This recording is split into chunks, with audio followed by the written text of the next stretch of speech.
Hey y'all, this evening I'm going to be using this digital. This is available in the Junk Journal Ideas and Inspiration group as a Friday freebie, along with this one. And there's a green one as well. The first one that I'm going to use though is this blue toned fairy. And she's a Christmas fairy. They're all Christmas fairies. And I printed her half size. And I have these boxes left over, and I'm going to use these boxes for my journal covers.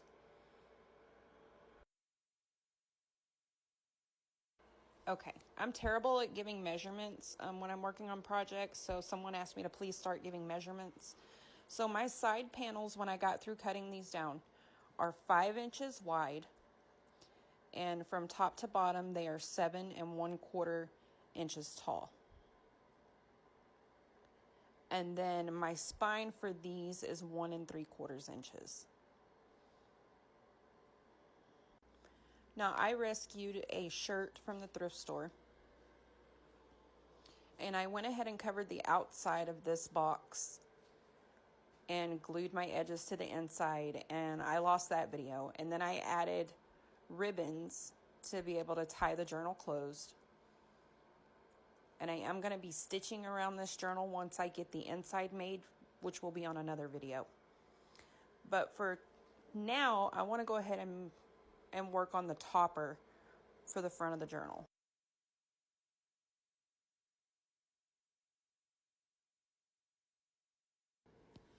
Okay, now I already started on this before I started recording. So I'm going to show you what I used.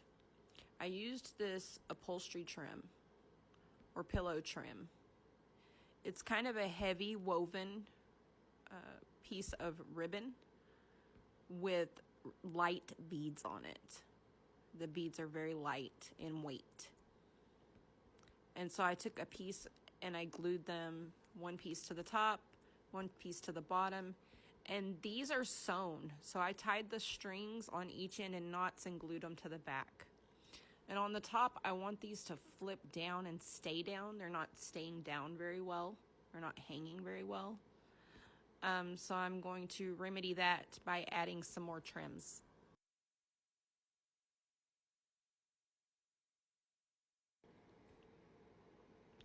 So I have some of this corded trim. This I purchased from Esme Mike, who is Crafty Me Shop on Facebook.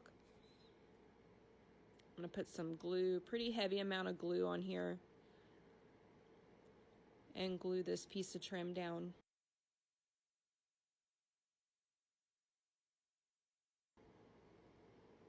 And it is a little thick, so I'm going to push down on it pretty good. And then I'm going to wrap this around the back because it does unravel when you cut it. And you can burn the edges to melt them a little bit, but I found with some of the colors, and I know this blue does it, with some of the colors you will get a singe mark, and I just don't want a singe mark on this one. If I was doing a vintage journal, I would be okay with having the, a little bit of brown mixed in. Okay, now let me see if I can pin these down. I tried a couple of different looks I wasn't happy with, and I've decided to go with this vintage, very light blue trim. And I'm going to glue this onto the back across the top to put some pressure on that beading to force it forward.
Okay, now this is some eyelash trim.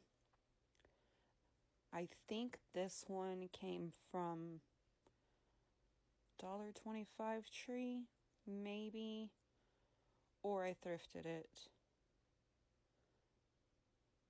And I'm going to add this right across the top to help hold those beads in place.